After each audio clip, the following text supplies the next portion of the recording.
이번 시간에는 정원 설계 과정을 중심으로 해서 설명드리도록 하겠습니다.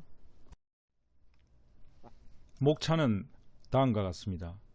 이 목차가 사실은 설계 프로세스라고 할 수 있습니다. 첫 번째는 여러분들이 설계를 해야 되는 설계 대상지를 둘러보고서 현황이 어떤 여건에 둘러싸여져 있는지, 현황의 장점과 단점은 무엇인지를 먼저 파악하는 것이 첫 번째 일이겠죠. 그런 다음에 이 공간을 어떻게 사용해야 할지를 판단하는 것입니다. 그것이 공간 구상이라고 하겠죠. 이러한 공간 구상 내용을 다듬어 나가는 프로세스를 설계 개념도 작성이다, 이렇게 이야기합니다. 설계 개념도 작성도 다음과 같은 이제 순서로 거치게 되는데, 첫 번째는 공간 분할입니다. 이 공간 분할이라고 하는 것은 정원 설계에 있어서 주요한 세 부분의 공간이 있다고 했었죠. 지난 시간에 앞뜰과 안뜰과 뒷뜰, 그리고 기타 필요한 이 공간들을 현황을 둘러보고서 어느 위치에 어떤 공간들을 배분하는 것이 적정한 것인지를 판단하는 것이 공간 분할 과정입니다. 이것을 다른 말로 하면 조닝이라고 부릅니다. 존이라는 게 구역이란 뜻이죠. 이 조닝이라고 부르고, 이러한 공간 분할을 이루고 나면 주동선과 부동선을 연결합니다. 주동선은 사람들의 왕래가 빈번한 행로를 갖다가 주동선이라고 하게 되고, 부동선은 주동선만큼 빈번하지는 않지만은 연결시켜 줘야 할 통로가 있을 경우 이것을 부동선이라고 부르게 되죠. 또 동선은 다른 말로 하면 또 이제 차량이 주로 다니는 차량 동선, 사람이 주로 다니는 보행 동선, 이렇게 구분하기도 합니다만은 정원 설계에서 차량 동선, 보행 동선 구분은 큰 의미가 없을 것 같습니다. 그러한 다음에는 이 분할된 공간이 각각 어떠한 용도와 성격을 가져야 되는지, 그것을 분명히 밝히는 일입니다. 그것을 어려운 말로는 공간의 성격을 정의한다, 이렇게 표현합니다. 이 공간의 성격을 정의한다는 것은 어떤 공간이, 즉 안뜰이면 안뜰, 그리고 앞뜰이면 앞뜰, 이 공간이 이 가족들에게 어떠한 쓰임새가 있는지, 용도와 기능이 무엇인지, 이것을 분명히 짚고 넘어간다는 뜻입니다. 이것을 분명히 해놓지 않으면 앞뜰이 무슨 용도로 쓰일 것이고 안뜰이, 뒷뜰이 무슨 용도와 기능을 담아야 될지를 모른 채 설계를 한다는 것은 어불성설이고 말이 안 되는 이야기가 되겠죠. 그래서 설계하는 사람들은 반드시 주택정원 설계에만 국한되지 않는 이야기입니다만은 자신이 설계하려고 하는 공간이 어떤 성격과 용도를 가져야 되는지를 분명히 밝히고, 그 다음에 설계 구상을 서술해야 됩니다. 이 설계 구상을 서술하는 과정은 앞서 구분한 각각의 공간의 용도가 분명히 정의되었다고 하면 이 공간을 나는 그러면 어떻게 만들어 나가겠다 하는 자기 자신의 머릿속에 떠오르는 어떤 아이디어, 다른 말해서 이미지라고 해도 좋겠죠. 이런 아이디어, 이미지들을 그려놓는 것입니다. 그것을 마치 이제 선거에 나서는 후보들이 선거 공약으로 내세우듯이, 나를 뽑아주면 이러이런 일을 하겠습니다 하듯이 나는 이 공간을 설계하기 위해서 안뜰은 이러이러한 분위기로 공간 설계를 하겠습니다 하는 자기 자신의 공약 같은 것들을 서술한다 이거죠. 이게 개념도 작성에서 매우 중요한 과정입니다. 이 설계 구상을 서술한다는 것이 자세하면 자세할수록 설계는 쉬워지죠. 다른 말로 하면 내가 이 공간을 어떻게 설계하겠다는 아이디어가 없이 설계를 한다는 것은 도무지 말이 안 되는 이야기니까요.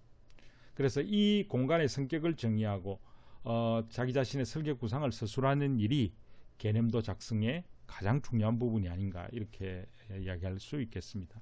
그래서 공간의 큰 골격, 구조, 스트럭처, 이게 짜지게 되면 마지막으로는 각각의 공간의 용도에 맞는 기능식재를 부여하게 됩니다.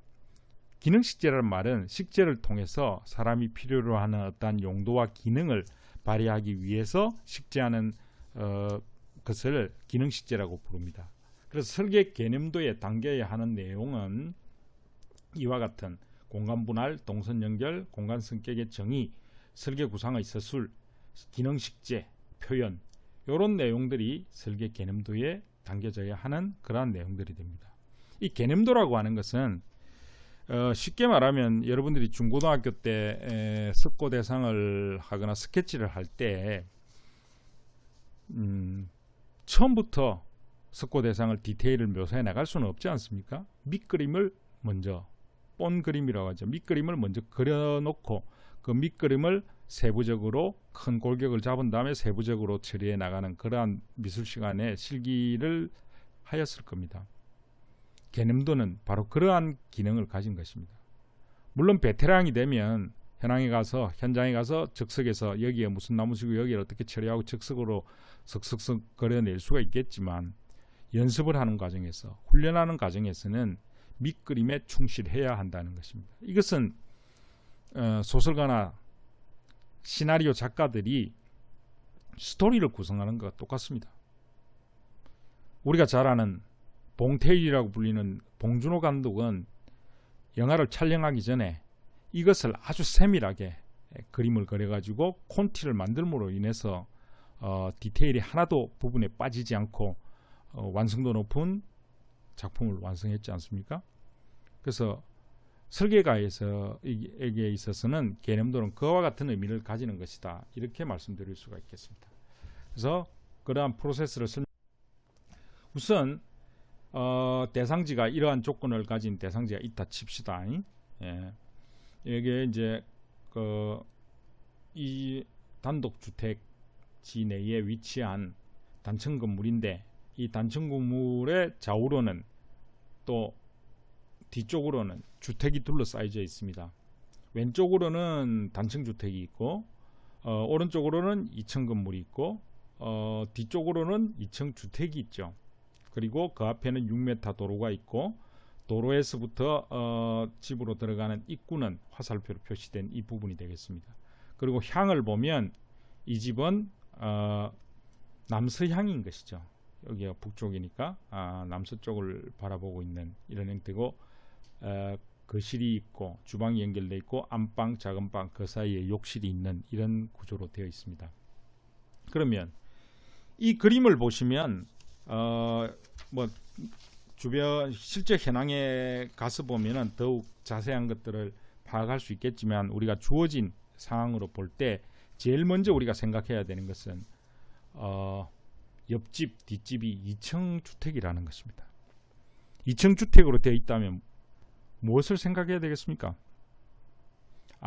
이 집 2층에서 우리 집을 훤히 들여다볼 수 있는 가능성이 있구나. 특히 이 뒤쪽은 욕실인데 욕실 창을 들여다보면 프라이버시에 큰 문제가 있겠구나 하는 것들을 파악을 해야 되고, 2층 주택이 오른쪽에 있으니 안방에 창이 이쪽에 있고 거실이 있고 연결되어 있는 테라스가 있고 테라스를 향한 문이 있다. 이 부분은 2층에서 우리 집을 내려다 보려고 하면 우리 집이 훤하게 들여다 보이겠구나, 이런 생각을 캐치를 할 수 있어야 되죠. 그러면 이런 양쪽에 2층 주택을 생각해 볼 때, 그러면 여기에는 어떤 식으로든지 시선을 좀 가려야 되겠다, 프라이버시를 보존하기 위해서. 그죠?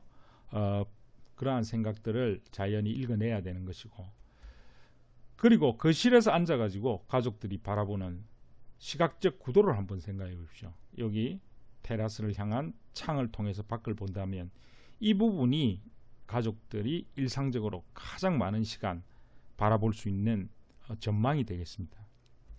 그리고 안방에서 바라본다면 안방 창을 통해서 이 부분을 바라보게 되니까 아마도 이 부분이 가장 많은 시간 가족들에게 제공되는 외부 경관이 되기 때문에 이 부분들을 중점적으로 잘 꾸며야 되겠구나 하는 생각을 읽을 수 있어야 한다는 것입니다. 그래서 이 부분들은 이제 앞으로 이제 안뜰을 삼아야 되겠구나 하고서 주변 여건을 보고 읽어내는 것입니다. 그 다음에 여기가 이제 대문이었고 이쪽으로 돌아가면 현관문이 있으니까 이 경우에는 들어가서 이제 오른쪽으로 휘어지는 구도로 되어 있습니다.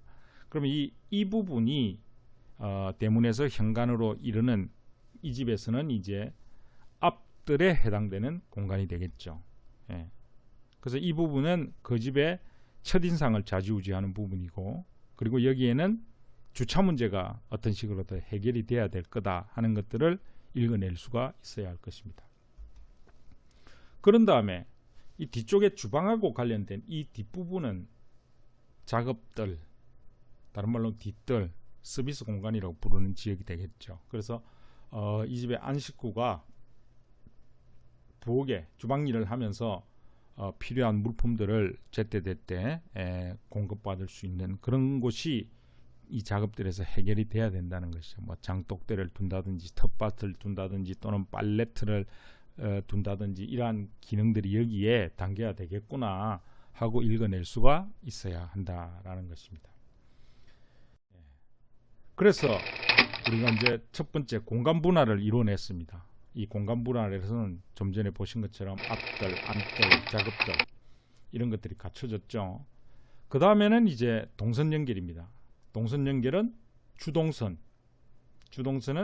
대문에서 현관으로 이르는 이 길이 가족은 물론 외부 사람들이 가장 많이 이 왕래할 가능성이 높은 통로가 되겠죠. 여기를 주동선으로 삼아야 될 것이고, 그 다음에 부동선은 주방과 작업들을 연결하고 작업들과 안뜰을 연결하고 또 앞뜰과 안뜰을 연결하는 이런 부분도 동선이 이어져야 불편이 없겠죠. 만약에 작업들 안뜰이 통행을 할 수 없다면 작업들에서 볼 일이 있어 안뜰 가려면 이렇게 돌아가거나 아니면 주방을 건너서 거실을 건너서 집을 통과해서 안뜰을 가야 되니까 이러한 불편을 겪지 않으려면 이런 부분에 통행량은 많지 않다 하더라도 보조 동선이 부동선이 연결이 되어야 한다 하는 것을 우리가 읽어낼 수가 있겠죠.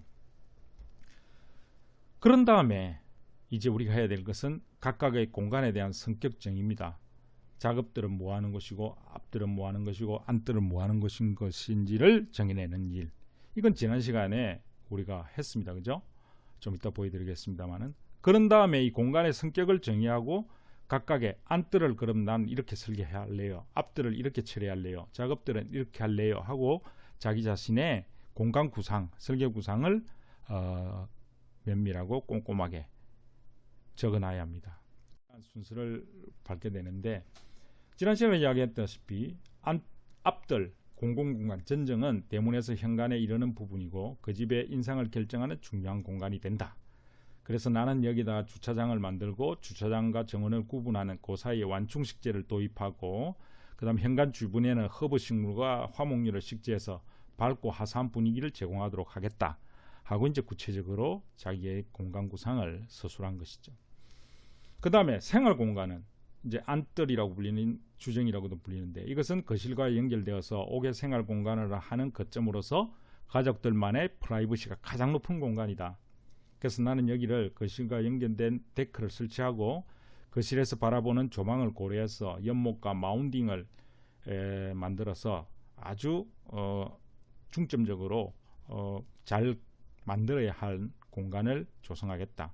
그리고 또한 옆집에서부터의 그 불편한 시선을 차단할 수 있도록 차폐식재를 도입을 해야 되겠다. 그리고 데크하고 연결된 다양한 옥외 활동이 가능하도록 잔디밭을 조성하도록 하겠다. 이게 안뜰에 대한 나의 설계 구상입니다. 그런 다음에 마지막으로 작업들, 서비스 공간, 후정입니다. 이것은 부엌이나 빨래터 등과 같이 주방과 관련되는 생활 지원 공간이 이 공간의 성격인데, 그러자면 난 여기에 자녀의 놀이에 이용될 수 있는 모래밭도 일부 조성하고 장독대, 빨래터, 건조대 이런 것들을 활용하고 또한 이 뒤쪽으로 옆집의 시선을 차폐할 수 있는 차폐식재를 도입하겠다 하는 것이 나의 공간 구상인 것이죠. 그렇게 해서 이러한 프로세스가 끝났어요. 자, 공간 분할했죠. 동선 연결했죠. 공간의 성격 정의했죠. 그리고 각각의 공간에 대해서 나만의 설계 구상을 서술했죠. 그 다음에 이제 마지막으로 기능식재를 표현한다 이거죠. 기능 식재를 해야 될 부분을 우선 먼저 표시하겠습니다.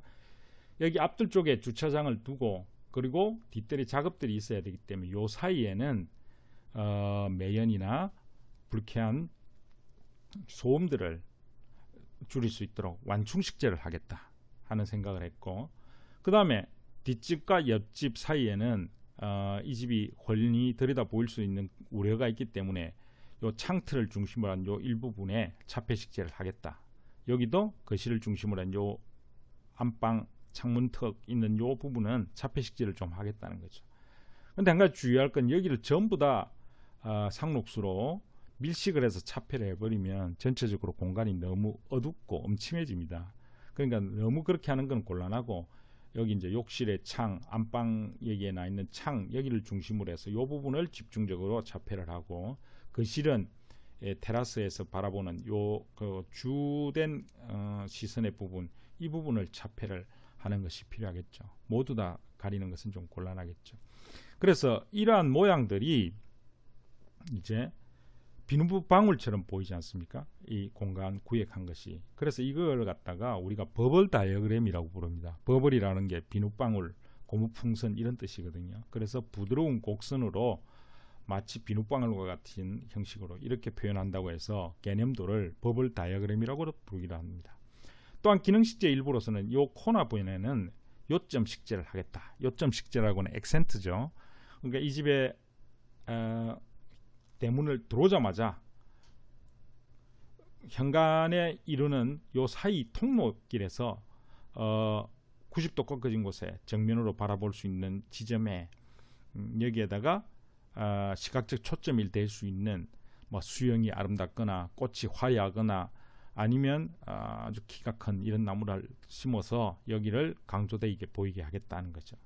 그러면 이제 요 각도를 잘 잡으면 거실에서 앉았어도 요 코너 부분이 보이게 되기 때문에 요점 식재를 살리겠다 하는 생각을 한 것이고요. 그 다음에 앞뜰의 이 주변에는 그 집의 첫인상을 좌지우지하는 부분이니까, 물론 이걸 기능식재라 말하기는 좀 그렇습니다만은 기능식재라기보다는 화려하게 가꾸기 위한 경관식재라고 불러야 되겠죠. 경관식재, 경관을 아름답게 장식하기 위한 식재란 뜻입니다. 경관식재의 일부로서 화사한 화목리를 식재를 하겠다. 요 현관에 들어간 입구에 말이죠. 그리고 앞뜰과 안뜰 요 사이에는 허브 식재를 해서 향기를 맡을 수 있도록, 이것도 일종의 경관식재의 일부입니다. 그러니까 재료가 허브라는 거고 재료고 화목이라는 거죠. 그렇게 해서 조성을 하겠다라는 생각을 하게 됐습니다. 요게 이제 기능식재를 정의한 것이죠. 그렇게 해서 나온 결과가 바로 이와 같은 모습입니다. 이 설계안은 제 기억으로는 2000년도 초반인 것 같습니다. 초반에 우리 그 만학도 여자분이 한 분 계셨는데, 그분은 이제 평택에서 약국을 운영하는 약사였습니다.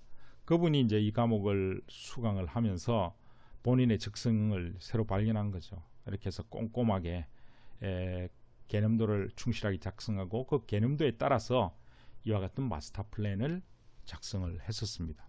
그래서 이 마스터 플랜 내용을 보면 앞서 보신 개념도하고 엎어서 보면 이런 모양이 되죠. 여기가 이제 안뜰을 이렇게 만들겠다고 했었잖아요. 안뜰이 여기에 데크를 중심으로 해서 만들어졌고, 그 다음에 앞뜰이 바로 이 구간이었잖아요. 그죠? 앞뜰 주차장을 포함해서 현관에 들어가는 입구, 그 주변을 이제 앞뜰로 정의를 했고, 그 다음에 주방하고 관련해서 이 뒷부분을 이제 작업들로 정의를 했죠.